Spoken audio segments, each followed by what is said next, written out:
In a park overlooking a calm boating lake, a man sat on a bench dressed in a pelican suit. The feathers were crafted meticulously, each plume blending into the next, rendering him almost indistinguishable from the real pelicans that occasionally graced the lake. Park-goers took double takes and children pointed, but the man seemed unperturbed. He had, after all, donned the pelican suit with a purpose beyond mere spectacle. A jogger, red-faced and panting, came to a halt beside him. "You know, you're quite the odd sight. May I ask why you're wearing that?" "I find it calming," the man in the pelican suit replied, his voice touched with a distant serenity. "It makes me observe more and say less." The jogger contemplated the wisdom for a moment. "Ah, like a cloistered monk but without the abbey. An observer of life, yet part of it. Very zen." The man in the pelican suit offered a subtle smile. "You could say that."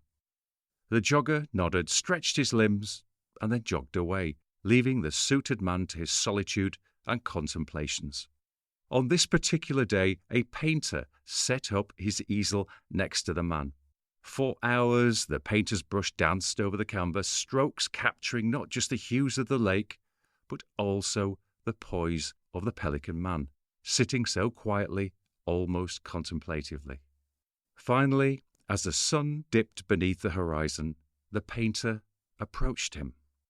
"I hope you don't mind. I've included you in my painting." "I don't mind," the man in the pelican suit replied. "Did you capture what you were looking for?" The painter considered the question. "I captured a moment, a snapshot of time, yet I know it's transient. The light will change, the people will leave, and even you one day will take off that suit." The pelican-suited man nodded. "Transience is the only constant." The painter packed his things, sharing a knowing nod with the enigmatic figure on the bench before leaving.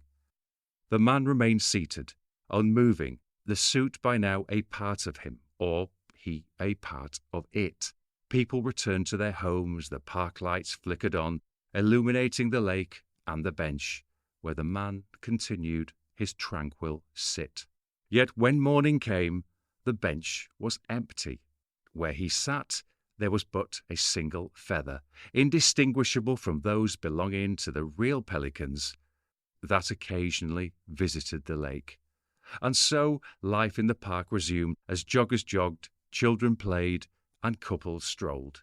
But for those who had encountered him, a lasting impression remained. An invitation to pause, to observe, to be still, even when surrounded by the ceaseless movement of life. In time, a sculpture was added, a pelican carved in meticulous detail, perched on a bench, and people who knew.